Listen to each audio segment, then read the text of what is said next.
Част от населението на квартал Варуша е насила изкарало на полените край село Главиница, където прекарва нощта в неизвестност. Техните страдания са облегчени само от една радостна вест. Началника на ЖП станцията, армеецът Овенес Съвъжиян, получава съобщение по телефона, че руските войски скоро ще бъдат в Пазарджик. Веднага го предава на сънародниците си, които с нетърпение очакват своите освободители.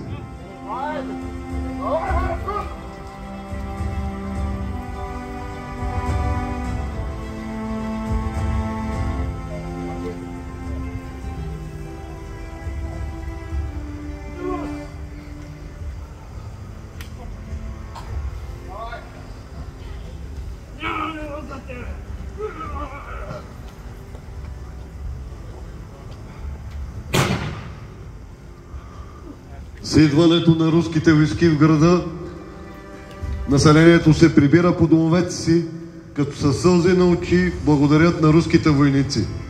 Намиращото се в града българско население също излиза по улиците